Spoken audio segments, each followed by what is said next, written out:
Imagine yourself stepping into the dimly lit apartment in Kyiv, Ukraine, where the air hangs heavy with the scent of brewing tea and the faint echo of city traffic far below. It is the evening of May 29, 2018, and Arkady Babchenko, a 41-year-old Russian journalist with a reputation for fearless reporting, moves through his kitchen with the weary familiarity of a man who has seen too much. His sharp eyes, framed by lines etched from years covering wars in Chechnya and Syria, scan the room as he prepares a modest dinner, his mind likely replaying the threats that drove him from Moscow the year before.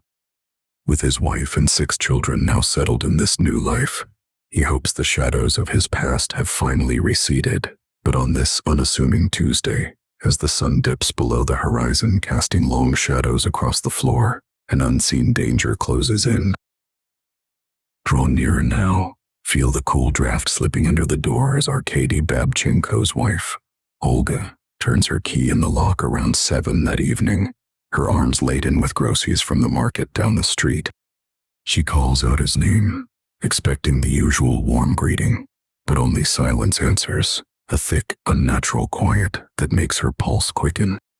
Pushing deeper into the hallway, her footsteps slow as she spots a dark stain spreading across the tile, and there he is, Arkady Babchenko, sprawled face down in a pool of his own blood, 3 gunshot wounds piercing his back like cruel punctuation marks.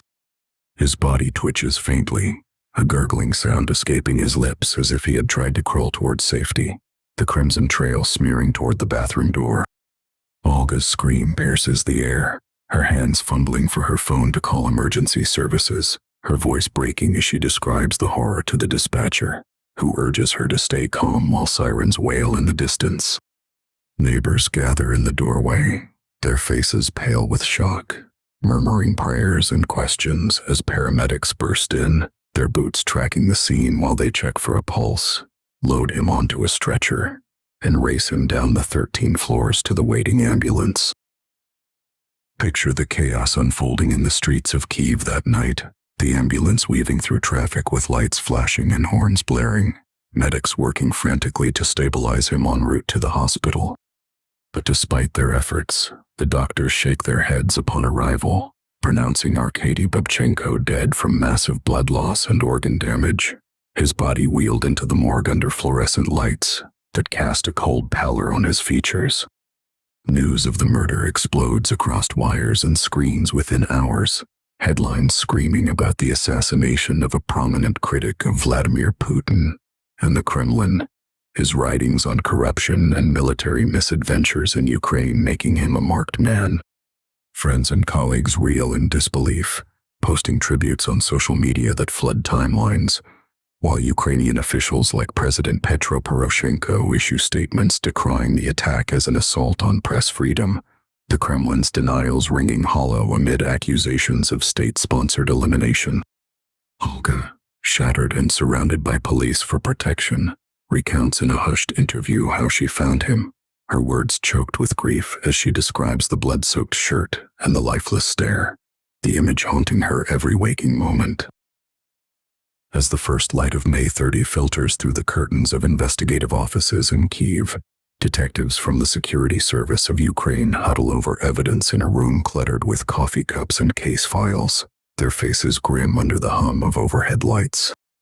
They review grainy surveillance footage from the apartment building's cameras, noting no clear intruders, but piecing together timelines of residents coming and going during the evening hours. The shooter, likely a professional who blended into the crowd. Whispers of Russian involvement grow louder, given Arkady Babchenko's exposés on the annexation of Crimea and the conflict in Donbas, his books detailing soldier hardships and regime failures painting him as a traitor in Moscow's eyes. International voices join the chorus, organizations like the Organization for Security and Cooperation in Europe, calling for a thorough investigation, while exiled friends such as Ilya Ponomarev share chilling anecdotes of Arkady Babchenko's past threats, including anonymous messages promising retribution. In the cafes lining Kyiv's historic streets, conversations turn to fear, the murder stirring memories of other targeted journalists, the city's undercurrent of tension from ongoing hostilities amplifying every rumor. By midday, the buzz intensifies around the security service headquarters, a fortress-like building where reporters from global outlets cram into a conference room, the air thick with the click of cameras and the scratch of pens on notepads. Vasyl Hitsak, the agency's head, approaches the podium with a folder in hand, his expression somber as he outlines the shooting's details, confirming Arkady Babchenko's tragic end and the hunt for justice. He speaks of leads pointing to foreign orchestration, the room hanging on his every word as he reveals an arrest, a man named Boris Herman, a Ukrainian businessman in the arms trade, accused of masterminding the hit for a fee of $30,000, purportedly at the behest of Russian operatives aiming to silence vocal opponents. Murmurs ripple through the audience as Vasyl Hitsak describes how Boris Herman enlisted a former soldier turned hitman, Oleksiy Symbahyuk, offering $15,000 in advance. The scheme unraveled through surveillance and tips that exposed a web of contacts reaching across borders. The atmosphere crackles with anticipation as Vasyl Hitsak pauses, his gaze sweeping the room before motioning toward a side entrance, hinting at further evidence to share. Journalists straighten in their seats, expecting documents or photos to appear, the seconds stretching like taut wires.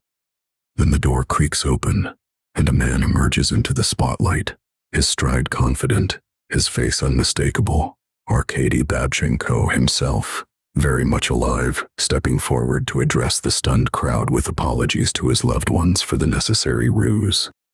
The murder was an elaborate sting operation by Ukrainian intelligence to foil a real assassination plot from Moscow, complete with theatrical blood, simulated wounds, and a staged trip to the morgue, all to lure the conspirators into the open and secure arrests with solid proof.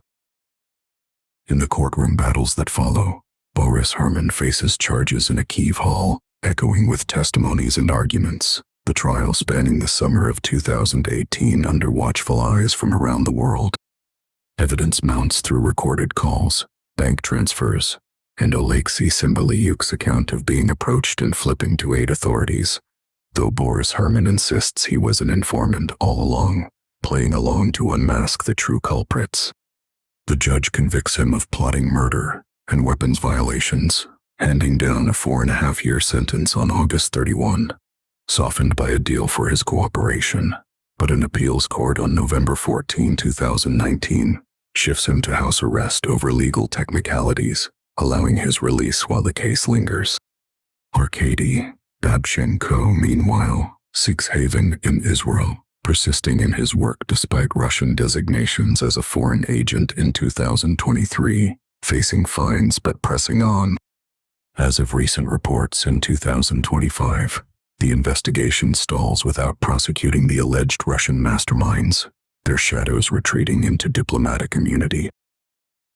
Yet the core twist that shatters all assumptions arrives here, reshaping the narrative from cold-blooded killing to cunning survival strategy, the faked death not only preserving Arkady Babchenko but exposing a chilling list of 47 additional targets marked for elimination by Russian agents through local proxies, a revelation that underscores how patterns emerge even in chaos, blurring lines between reality and deception in the geopolitical fray.